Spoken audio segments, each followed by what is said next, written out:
warning, and I strongly suggest you take it." The bridge of the eternal certainty was silent for a moment, and then Solvan made a sound that in the Urthai language was the equivalent of a dismissive laugh. "Continue the advance," he said. "They are bluffing. They have nothing here." The 60 seconds expired. The universe changed. It began with the darkness coming alive. The empty space around the Coalition fleet, the void that their sensors had sworn was vacant and safe, suddenly erupted with light as thousands of objects decloaked simultaneously, appearing out of nothing like stars being born. And they were not warships, but something worse. Automated weapons platforms, each one small enough to be invisible to Concord sensors, but carrying enough directed energy firepower to gut a heavy cruiser. They had been there the entire time, waiting. Planets themselves betrayed Solvan's fleet. From behind Jupiter and Saturn and Neptune, where they had been running completely silent, with every system powered down to absolute zero emission, the Terran Continuity Armada emerged, hundreds of warships that looked nothing like the elegant vessels of the Concorde. These were brutal and angular, and covered in layered armor, and bristling with weapons that the Coalition's computers could not even identify. And they moved with a coordinated precision that spoke of thousands of years of preparation for exactly this moment. Solvan stared at the display, and for the first time in his very long life, he felt something that the Urthai had bred out of their species millennia ago. He felt afraid. "All ships open fire," he screamed. The Coalition fleet fired everything they had. It did not matter. The human weapons platforms moved with a speed that the Concorde's targeting systems could not track, weaving between the larger ships and striking with surgical precision.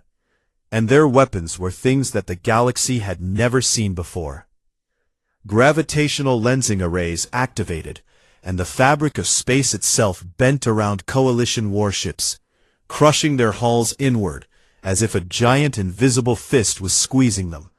Not enough to destroy them, but enough to buckle armor plating and disable weapon systems, and make every crew member aboard feel the sickening sensation of physics being used as a weapon. Self-replicating electronic warfare swarms poured into the Coalition's communication networks, tiny programs that multiplied and evolved faster than any firewall could contain them, hijacking navigation systems and targeting computers, and turning the fleet's own technology against itself. And ship after ship went dark as their systems were consumed from the inside. Kinetic impactors launched from railgun platforms hidden across the entire solar system struck the Coalition's largest vessels at speeds approaching a significant fraction of the speed of light. And the impacts released enough energy to shatter the main weapons arrays of the dreadnoughts, without penetrating their hulls, leaving the ships alive, but toothless. And then came the most terrifying weapon of all. The human electronic warfare ships turned their broadcast arrays on the Coalition fleet, and pumped a signal directly into every personal communication device on every ship.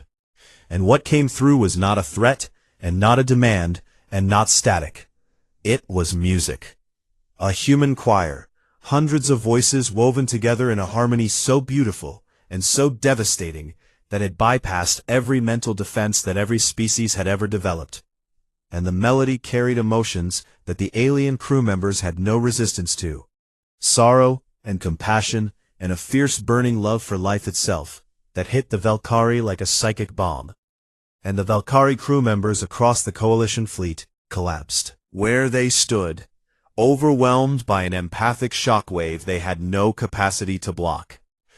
The Kethri froze in their positions, as their hive-mind instincts interpreted the music as a signal from a vastly superior colony queen, and their bodies locked up in automatic submission. Even the Urthai hesitated. Even Solvan himself felt his hands trembling on the command console, as something ancient and buried stirred in whatever passed for his soul. The battle lasted 11 minutes. When it was over, not a single Coalition ship had been destroyed. Every single one of them floated dead in space.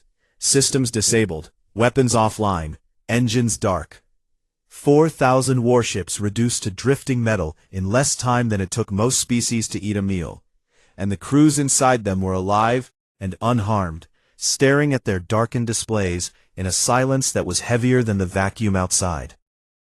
Not one alien had been killed. This was not an accident. Mercy born of weakness. This was a message. General Okonkwo's voice came through every frequency in the galaxy, every Concord channel, every civilian broadcast, every deep space relay from the core worlds to the outer rim. And every sentient being in known space heard him speak.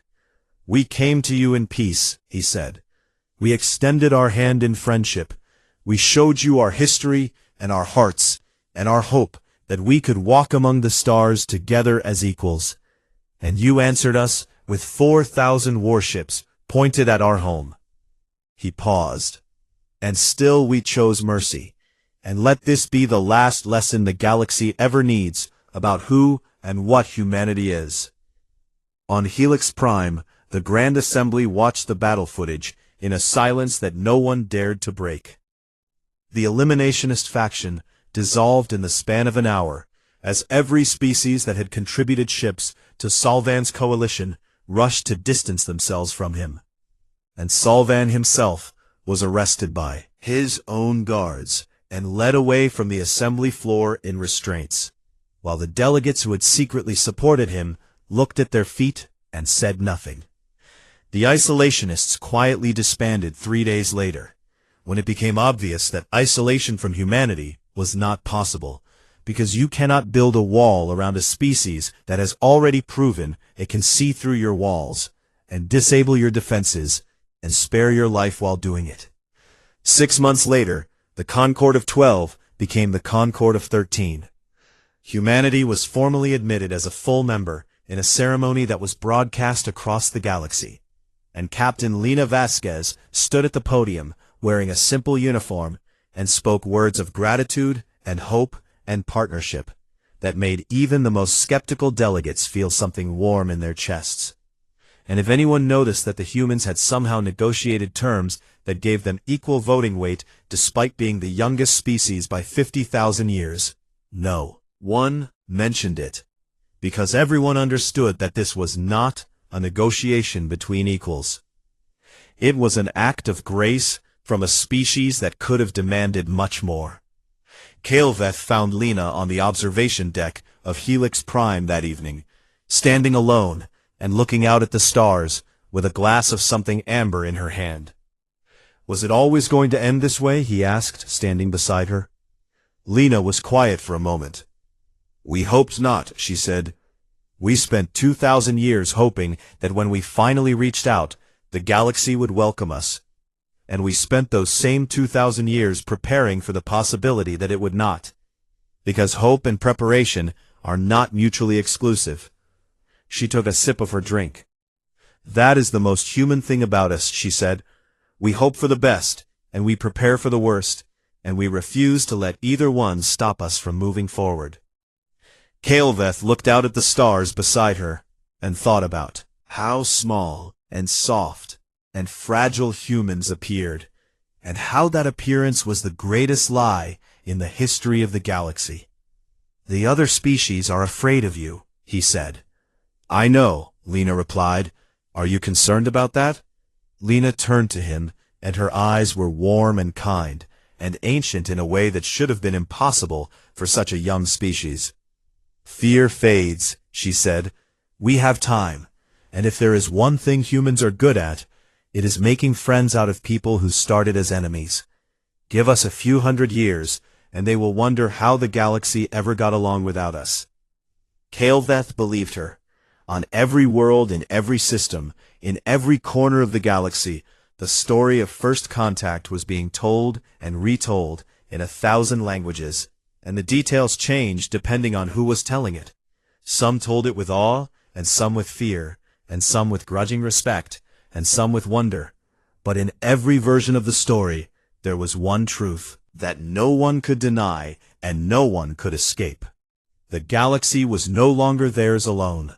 The newcomers had arrived, and they were kind, and they were terrible, and they were creative, and they were violent, and they were compassionate, and they were relentless, and they carried within them a fire that had been lit on a death world under a small yellow star, and had never gone out, despite everything the universe had thrown at it.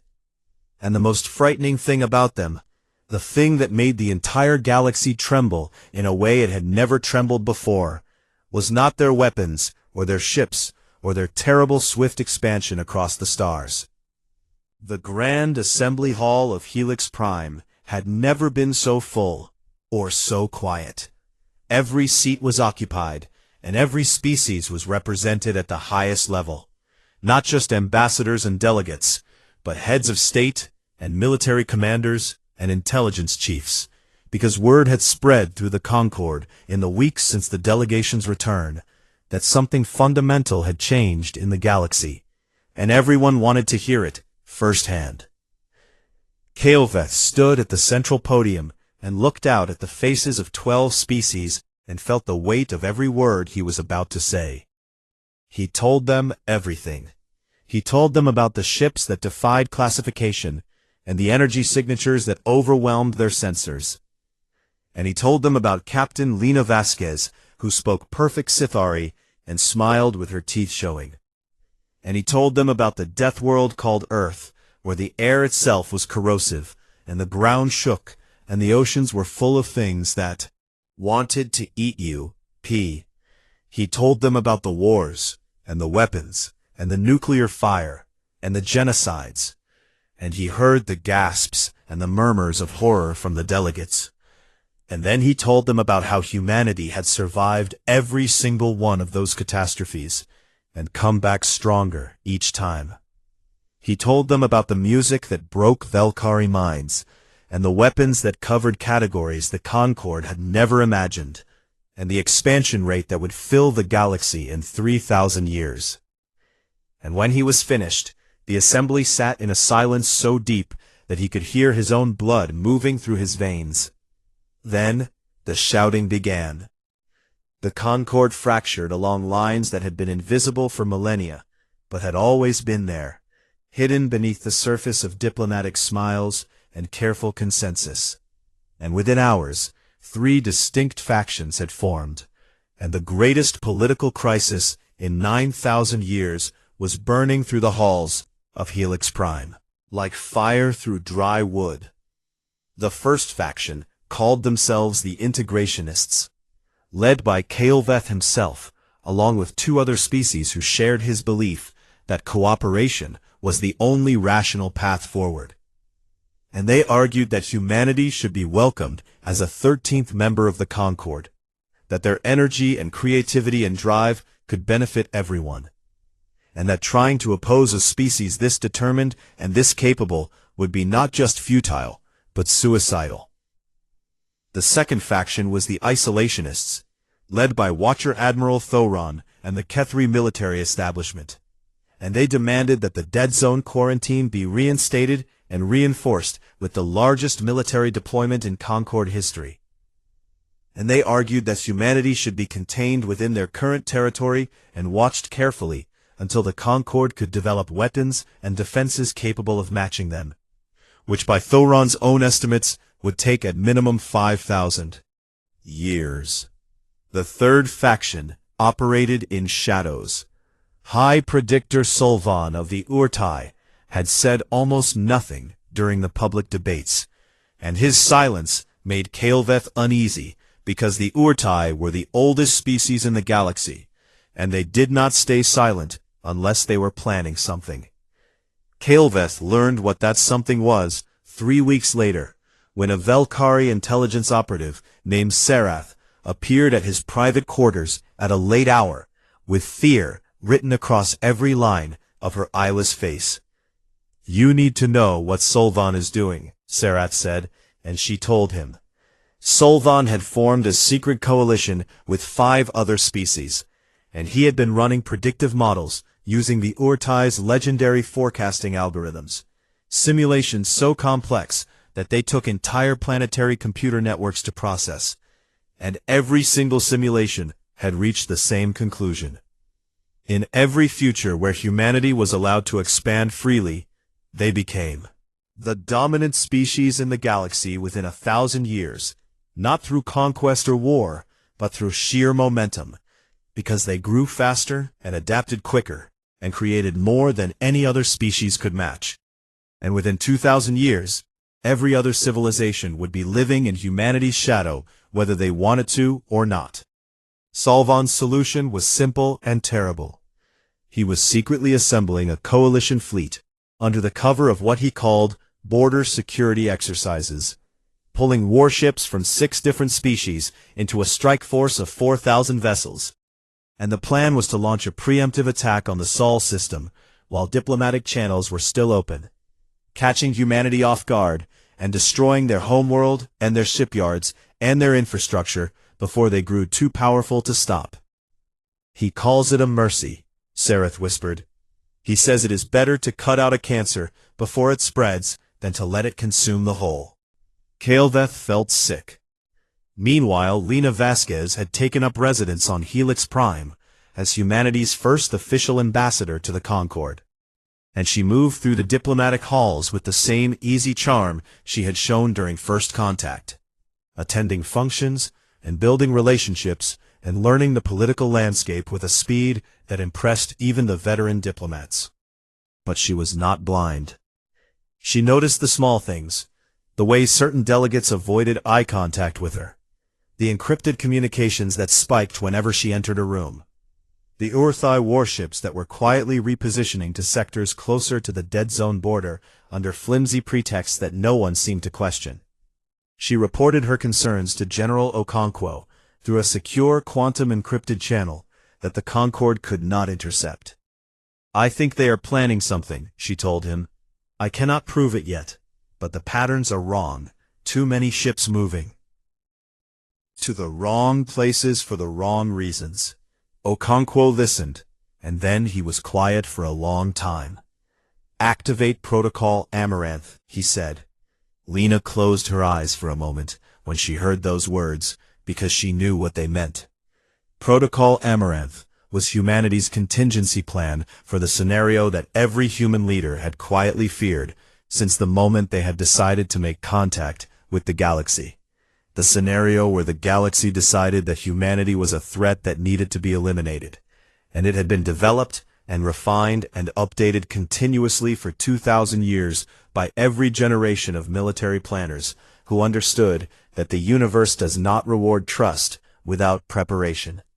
"Understood," Lena said, and she went back to her diplomatic functions, and smiled at the delegates, and complimented their clothing, and asked about their families, and no one looking at her would have guessed that behind those warm brown eyes a clock had started ticking. Kael'Veth spent 3 days in agony after learning of Solvan's plot, because he was trapped between 2 loyalties that could not coexist. He was a Sithari and a son of the Concord, and he had served the Assembly his entire life, and everything he had been taught told him that his duty was to his own civilization above all else.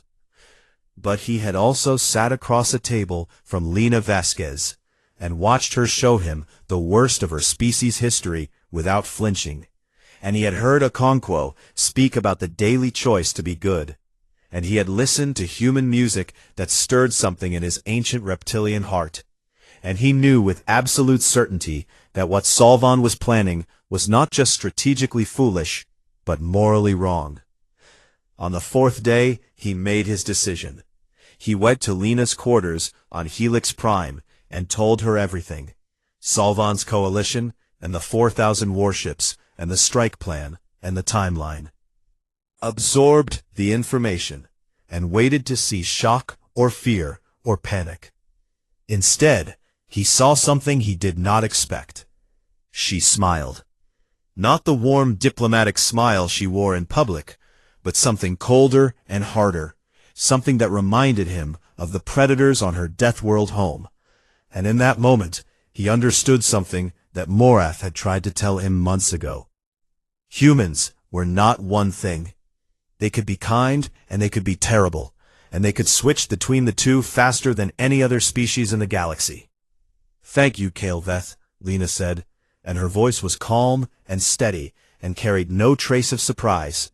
"You may have just prevented the worst mistake this galaxy has ever made." She opened a secure channel to Earth and spoke 3 words. They chose poorly. And on the other end of that channel, across the vast dark distance between Helix Prime and Sol, General Idris Okonkwo heard those words and nodded once and began giving orders that would change the shape of the galaxy forever. Because the truth that the Concord had not yet learned, the truth that Solvan's perfect predictive models had somehow failed to account for, was devastatingly simple. Humanity had been preparing for this exact moment for 2,000 years. And they were ready. The ships that waited for them were unlike anything the Concord had ever catalogued. Kael'Veth stood on the observation deck of the flagship and studied them through the magnified display. And the first thing that struck him was how different they all were from each other, as if the species that had built them could not agree on a single design philosophy, and had simply decided to build whatever they felt like building at any given moment. Some were sleek and angular, others were bulky and covered in armor plating, and a few were so strange in shape that the Concord's classification systems simply labeled them as unknown geometry and gave up trying to match them to any known engineering tradition. They were crude by Concord standards, lacking the elegant curves and energy-efficient designs that 60,000 years of shared engineering knowledge had produced. But they were enormous, some of them dwarfing even the largest Kethri hive carriers. Energy signatures so intense that the sensor officers had to recalibrate their instruments 3 times just to get accurate readings. "They are powerful," Thoron said quietly, standing beside Kael'Veth with his antenna rigid. "But they are not elegant, and I do not know which of those facts concerns me more." A single vessel detached from the formation and moved toward them. A mid-sized craft with no visible weapons, and it broadcast a docking request in perfect Concord standard language. Kael'Veth gave the order to allow it. The alien ship connected to the flagship's docking port with a mechanical clunk that vibrated through the hull, and Kael'Veth walked to the airlock with a full diplomatic escort of Sithari guards and Kethri Marines, and 2 Velkari mind readers. He tried very hard to keep his scales from changing color, because color shifts in Sithari's skin betrayed emotion, and he did not want these strangers to know how nervous he was. Opened, 3 figures stepped through, and Kael'Veth had to look down to see them because they were short, shorter than any spacefaring species he had ever encountered, and they stood on 2 legs with no tails for balance, and no claws, and no armor plating, and no visible natural weapons of any kind. The one in front was female, according to the bioscanner data flooding Kael'Veth's implant, and she had dark hair pulled back from a round face with brown skin, and dark eyes that moved constantly, taking in everything around her with a speed and focus that reminded Kael'Veth of a predator assessing a new environment. She was smiling. "Ambassador Kael'Veth," she said, and she said it in flawless Sithari, with the correct tongue clicks and throat harmonics that most non-Sithari species could never master.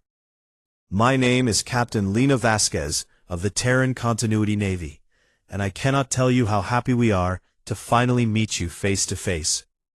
Kael'Veth's bioscanner was feeding him data about the woman and her 2 companions, and every line of that data made his stomach clench tighter.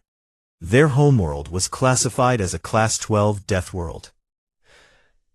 The Concord's planetary habitability scale went from Class 1, which meant a perfect garden world with stable weather and gentle seasons, to Class 10, which meant a hellscape that no sane species would ever attempt to colonize.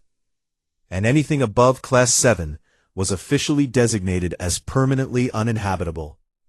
These creatures came from a world with extreme axial tilt that created violent seasonal shifts, constant tectonic instability that shattered the ground beneath their feet, a weather system so chaotic that their own scientists could barely predict it, oceans that covered most of the surface and were filled with predators, and an atmosphere composed partly of oxygen, a gas so chemically reactive that the Concorde used it as an industrial corrosive. They had not just survived on this world, they had become its dominant species. Captain Vasquez, Calveth said, keeping his voice steady through sheer willpower. Welcome aboard, and please know that the Concorde of 12 greets you with open hands and peaceful intentions. Likewise, Lena said, and her smile widened, and Calveth noticed that when humans smiled, they showed their teeth, which on every other known species was a threat display. The first formal meeting took place in the flagship's diplomatic chamber, and Lena Vasquez was extraordinary. She had brought gifts, carefully chosen to demonstrate both cultural richness and good faith, small sculptures and paintings, and a device that played what she called music, which filled the room with organized sound patterns that were strangely moving, even to non-human ears, and she presented them with a warmth and charm that put most of the delegation at ease. Most of them. Intelligence Director Morath of the Valkyrie sat at the back of the room, far end of the table, and said nothing for the entire first hour. His pale, eyeless face turned toward the humans with an expression that Calveth could not read. And Calveth knew that Morath was doing what Valkyrie always did when meeting new species. He was attempting a passive psychic scan. Halfway through the second hour, Morath stood up abruptly and excused himself. Calveth found him later in a private corridor, leaning against the wall, with both hands pressed to his temples. "What did you see?" Calveth asked. Morath was silent for a long moment. "I have scanned the minds of all 12 Concorde species," Morath said, and his voice was barely a whisper. "And every one of them has a pattern, a structure, a center, that I can find and read and understand. But these humans," he paused, and Calveth saw that his hands were shaking. "Their minds have no center, Ambassador. They are a storm, a constant war between logic and emotion and instinct and creativity, and violence and compassion, all happening at the same time. And I could not find a single thread to hold on to before the chaos pulled me under." "Are they dangerous?" Calveth asked. Morath lifted his head, and even without eyes his expression was unmistakable. "They are the most dangerous thing I have ever touched," he said, "because they are not one thing, they are everything, all at once, and they can become whatever they need to become in any given moment, and I have never been so afraid of anything in my entire life." Calveth returned to the diplomatic chamber, where Lena was casually mentioning that humanity had achieved faster-than-light travel, approximately 2,000 years ago. The table went silent. The fastest species in the Concorde, the Kethri, had taken 11,000 years to develop FTL technology, and most species had taken even longer. And the idea that these small, soft, fragile creatures had done it in 2,000 years was not just impressive. It was terrifying in a way that none of them could fully articulate. "We are a young species," Lena said with a shrug that seemed entirely too casual for the weight of what she had just revealed. "But we are very motivated learners." She then extended an invitation for the delegation to visit humanity's home system, a place they called Sol, as a gesture of openness and trust. Calveth accepted immediately. Later that night, while the fleet prepared for the journey to Sol, Thoron came to Calveth's quarters with a datapad in his trembling hands. "I ran a projection model," the Admiral said, "based on their stated expansion rate over 2,000 years. And if they continue at this pace," he stopped and took a breath, "they will have filled the entire galaxy within 3,000 years. Every system, every sector, every corner, whether we are in their way or not." Calveth took the datapad and looked at the numbers and felt the quiet boring. Galaxy he had known his entire life, crack and fall away beneath him, like thin ice over deep water. The fleet jumped to FTL towards Sol, and the unknown rushed up to meet them. The Sol system was not what Calveth had expected. He had prepared himself for a single inhabited planet, perhaps with a few orbital stations and some scattered outposts on nearby moons, because that was the standard development pattern for most Concord species, even after thousands of years of spacefaring civilization. What he found instead made him grip the railing of the observation deck so hard that his claws left marks in the metal. The humans had not simply settled their home system.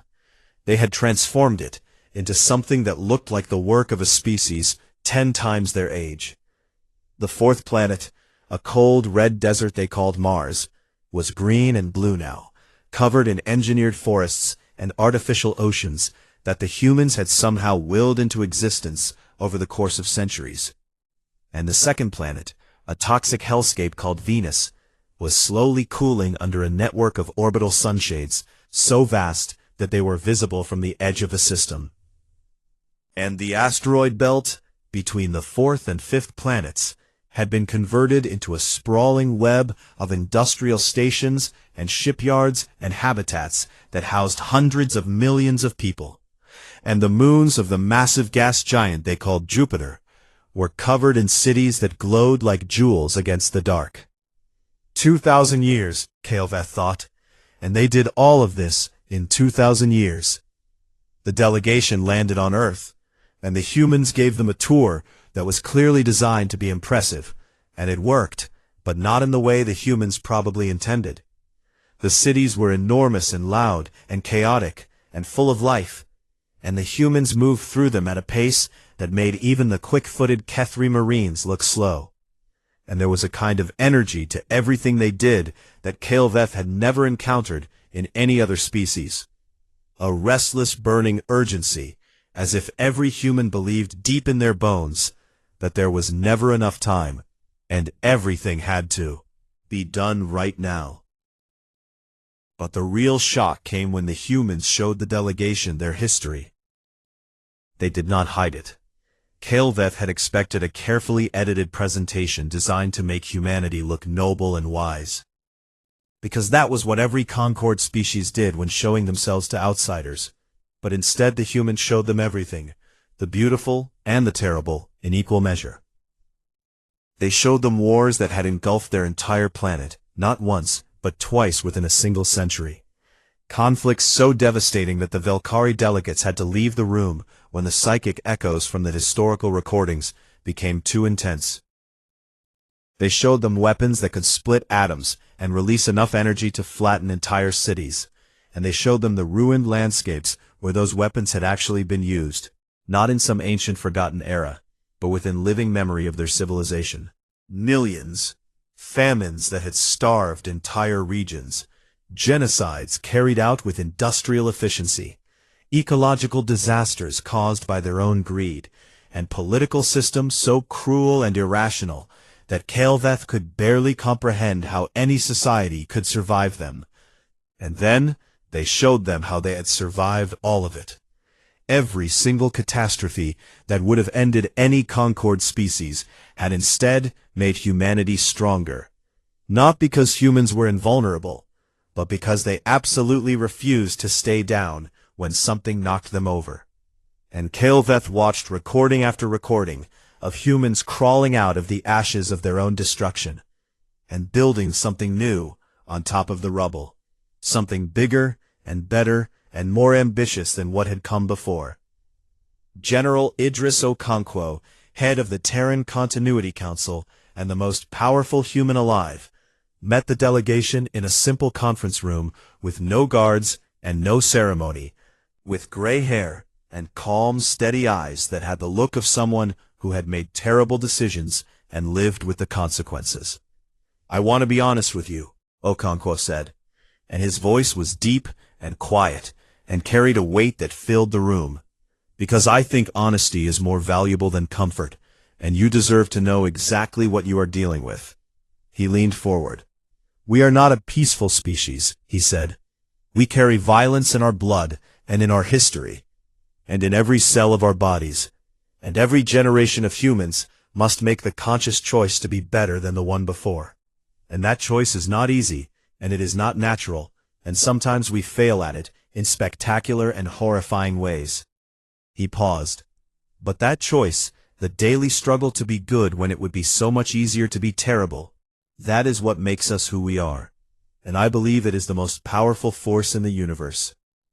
The Kethri military attachés spent 3 days examining human weapons technology, and came back to Kael'veth with reports that read like horror fiction. Humans did not have a single elegant weapon system the way Concord species did. Instead, they had thousands, an endless catalog of ways to destroy things that covered every possible category, and several categories that the Concord had never even imagined. And the Kethri officers could not understand how a species could devote so much creativity and intelligence to the art of killing, while simultaneously building hospitals and schools and concert halls. They weaponized everything: kinetic energy and directed light and nuclear reactions and biological agents and chemical compounds and gravitational manipulation and digital attacks and sound waves. And the most terrifying entry in their arsenal was something they called psychological warfare, which meant they had figured out how to weaponize fear itself. But it was the art that broke the Velkhari. Humans arranged an orchestral performance for the delegation, a group of about 80 humans sitting in rows with primitive acoustic instruments made of wood and metal and animal gut. And when they began to play, the Velkhari delegates were hit with a psychic shockwave of pure concentrated emotion that knocked 3 of them unconscious. Human music was not just organized sound, it was weaponized empathy, capable of inducing grief and joy and rage and hope and longing in rapid succession. And the Velkhari had never encountered anything in the galaxy that could affect their psychic senses so powerfully. Kael'veth sat through the entire performance and felt something stirring in his own chest that he could not name. Something ancient and forgotten that the Sithari had lost somewhere in their 60,000 years of careful civilization. On his last night on Earth, Kael'veth shared a private dinner with Lena Vasquez on a balcony overlooking a human city at night. Lights below them stretched to the horizon, like a galaxy laid flat against the ground. "I need to ask you something," Kael'veth said, "and I need you to answer me honestly." "Of course," Lena said. "You knew the Concord existed for decades before you sent your signal. You had been listening to our communications and learning our languages and studying our civilizations. And in all that time you were growing stronger and spreading further into the galaxy without anyone knowing you existed." Lena nodded. "So why did you reveal yourselves?" Kael'veth asked. "You did not need us. You did not need our technology, or our resources, or our permission. You could have continued in silence until you were so powerful that no one could ever challenge you. So why reach out?" Lena was quiet for a moment, and she looked out at the lights of her city. And when she turned back to him, her expression was different from anything he had seen on a human face before. "Sad. Because we were lonely," she said. Kael'veth stared at her. "We looked out at the stars," she continued, "and we knew there were others out there. And the thought of growing old as a species without ever saying hello to our neighbors was more frightening to us than anything your fleet could do to us." On the journey back to Helix Prime, Kael'veth sat alone in his quarters and thought about everything he had seen. And Marath came to him one last time with something he had been holding back. "While we were on Earth, I managed to read one coherent thought," Marath said, "from a sleeping human child." "What was it?" Kael'veth asked. "The child was dreaming of flying between stars without a ship," Marath said, "just moving through space with arms outstretched, touching nebulae with bare hands." Marath's voice dropped to a whisper. "They do not just adapt to the universe, Ambassador. They dream of reshaping it, and everything they have ever dreamed they have eventually built. And that is why I believe they are the most important thing this galaxy has ever produced." Kael'veth closed his eyes and felt the weight of what he would have to tell the Concord Assembly pressing down on him like gravity from a dying star. The galaxy would never be the same, and he was the one who would have to explain why. The galaxy had been quiet for a very long time. For over 60,000 years, the Concord of 12 had ruled the Milky Way with careful hands and slow decisions. And in all that time, nothing truly surprising had happened to any of them. Not to the cold-blooded Sithari with their ancient traditions. Not to the insectoid Kethri with their massive hive fleets. Not to the psychic Velkari who could read the emotions of entire planets. And certainly not to the Ortai, the oldest species of all, who believed they had already seen everything the universe could offer. Ambassador Kael'Veth of the Sithari Dominion sat in his elevated chair inside the Grand Assembly Hall of Helix Prime, the great rotating station that served as the capital of all known civilization. And he was bored beyond description. The session had dragged on for 6 hours already, and the delegates were arguing about asteroid mining rights in some forgotten corner of the Outer Rim. Stopped listening after the second hour, because he had heard this exact argument 400 times before in his career, and he suspected he would hear it 400 times more before he finally retired. He let his golden reptilian eyes drift across the vast circular chamber where representatives of all 12 species sat in their designated sections, each one adapted to the specific atmospheric and gravitational needs of its kind. And he thought about how strange it was that a civilization spanning an entire galaxy could be so thoroughly and completely boring. That was when the doors burst open. Watcher Admiral Thoron of the Vigilance Corps came through them at a speed that Kael'Veth had never seen from a Kethri. And the insectoid officer's forearms were trembling, and his antennae were pressed flat against his skull, which was the Kethri equivalent of screaming in terror. And every delegate in the chamber fell silent, because they had never seen a Watcher Admiral look afraid before. "Forgive the interruption," Thoron said, and his voice was shaking in a way that made Kael'Veth's scales tighten against his body. "But I bring a matter that cannot wait for procedure or protocol." He activated the central holographic display, and a waveform appeared above the assembly floor, pulsing with a rhythm that was clearly not natural, clearly not random, clearly not anything the galaxy had ever produced before. 14 hours ago, our Deep Space Monitoring Array in Quadrant 9 detected a structured signal originating from Sector 7G. The silence that followed was so absolute that Kael'Veth could hear the hum of the station's gravity generators. Sector 7G was the dead zone. Every species in the Concord knew about the dead zone the way every child knows about the dark place under their bed, and it was a vast stretch of a spiral arm that had been quarantined over 9,000 years ago after every probe sent into it had either returned with corrupted and useless data or had never returned at all, and the Concord had simply drawn a line around it on their maps and agreed to never go there and never think about it too hard. "That is impossible," said High Predictor Solvan of the Urthai from his section of the chamber, and his voice carried the weight of a species that had existed for longer than most stars. "The dead zone is empty, and it has always been empty, and our models confirm this with absolute certainty." "Your models are wrong," Thoron replied, and the fact that he said it without any diplomatic softening told Kael'Veth just how frightened the Admiral truly was. Thoron played the signal. It began with mathematics, simple and universal, prime numbers followed by geometric constants, followed by basic physical laws, the kind of mathematical language that any intelligent species would recognize as artificial. And then it shifted into something far more unsettling, grammatical structure that had clearly been built by studying the Concord's own communications, as if someone had been listening to them for a very long time and had learned their languages without ever being invited to. And then came the message itself, translated into all 12 of the Concord's official languages simultaneously. "We know you are out there, and we would like to talk." The assembly erupted into chaos. Kael'Veth watched delegates shouting over each other, and military advisors pulling up star charts, and intelligence officers whispering into secure channels.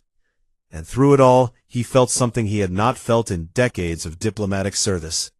Something that made his two hearts beat faster, and his claws extend slightly from their sheaths. He felt the electric and terrifying thrill of the unknown. Over the next 72 hours, the Concord debated and argued and threatened and pleaded, and in the end, they did what they always did when faced with something they did not understand. They formed a committee. Kael'Veth was appointed to lead the first contact delegation, partly because the Sithari were considered the most level-headed of the 12 species, and partly because no one else wanted the job, and he was given a fleet of 40 diplomatic vessels, escorted by 200 warships, under the command of Thoron himself. It was the largest military deployment the Concord had authorized in 9,000 years, and the fact that they felt it was necessary told Kael'Veth everything he needed to know about how afraid they truly were. The fleet assembled at the quarantine perimeter of Sector 7G, and Kael'Veth stood on the bridge of the flagship and stared